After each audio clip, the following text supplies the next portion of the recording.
Hi, this is Mrs. Benkovich, and I am the reading specialist at Whitman Post. I am going to be reading chapter 23 of A Boy Called Bat. Chapter 23, Windows. Some days, Bat was the first person awake. It didn't happen often because Mom was a morning person. Usually, when Bat woke up, he went straight into the kitchen to find Mom sitting at the table with a cup of coffee and a book. But every now and then, Bat awoke to a completely quiet house, a sleeping house. Bat woke up suddenly and completely to a still dark sky outside his window. He blinked and sat up, slipped his feet into his slippers, took the skunk sling from the doorknob where he'd hung it the night before, and went into the living room. The living room windows faced the front yard. Bat could make out the shapes of the big oak tree on the lawn. It was a darker shadow against the velvety early morning sky. He went straight to Thor's enclosure and found the kit tucked into his sleeping corner, surrounded by the rice-filled socks that made a nice padded nook. He stroked Thor's back, feeling the rise and fall of his sleeping breaths, before gently scooping him up. Thor let out a light, high-pitched yawning sound, his tiny paws swimming through the air as Bat settled him into the sling. Once inside, Thor rustled around for a moment before quieting back down. In the kitchen, Bat opened the refrigerator as quietly as he could and retrieved the formula. He filled the syringe and held it under a stream of hot water to warm it up. Thor could smell the formula. Bat could tell because he wriggled around in his pouch. "It's coming, little guy," Bat said. When the formula was warm, he went back into the living room and curled up on the window bench. Already the sky was changing.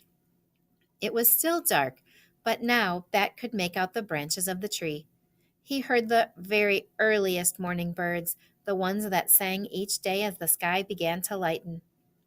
Gently, Bat reached into the pouch and pulled out the skunk kit.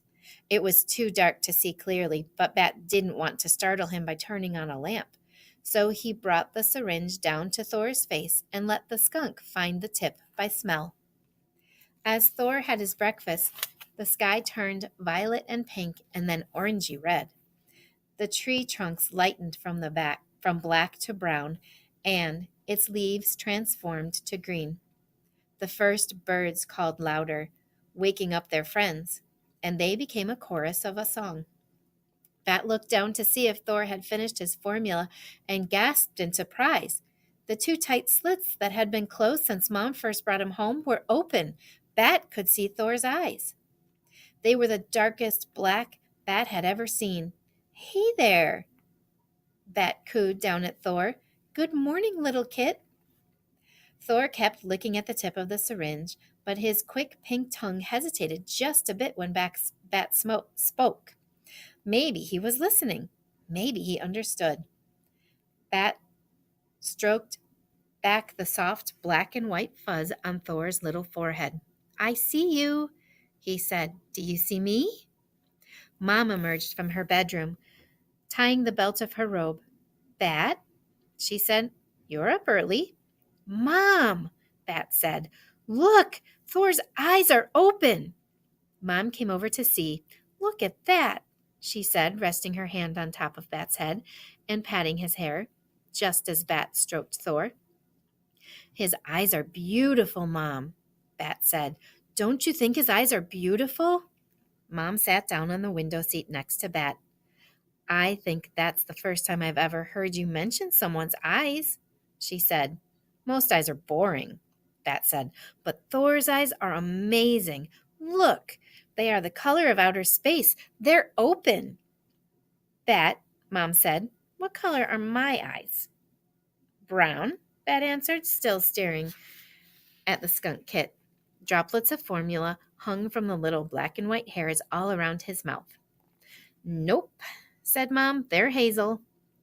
This got Bat's attention. "Really?"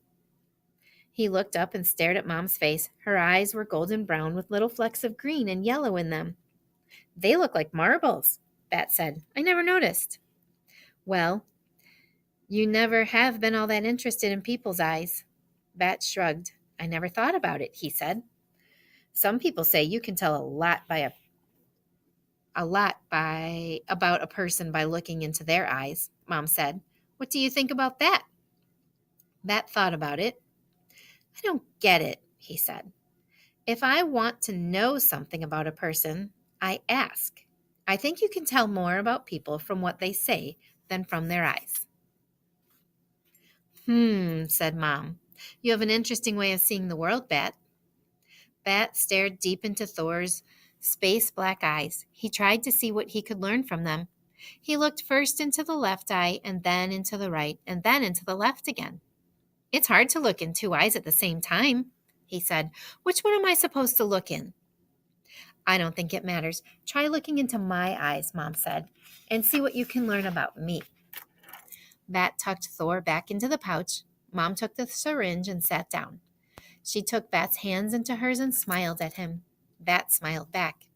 Then he tried to see what Mom's eyes could tell him. The left had 3 more flecks of green than the right. The right eye had 1 more fleck of yellow. The black points in the middle were exactly the same size. Her eyes were shiny. Hazel is cool, Bat said. It's like a rainbow of all the boring colors. Funny, Bat, Mom said. Do you know what I see when I look into your eyes? Brown and black, Bat said, with white all around. Yes, said Mom, I do see that, but I also see your sweetness and your thoughtful nature and your busy, busy mind. Bat looked away. It was uncomfortable to let anyone look in his eyes for too long. It made him feel kind of itchy and shy. You can tell all that by looking in my eyes? Yes, she said. She leaned forward and kissed Bat's forehead. I see all of that and more.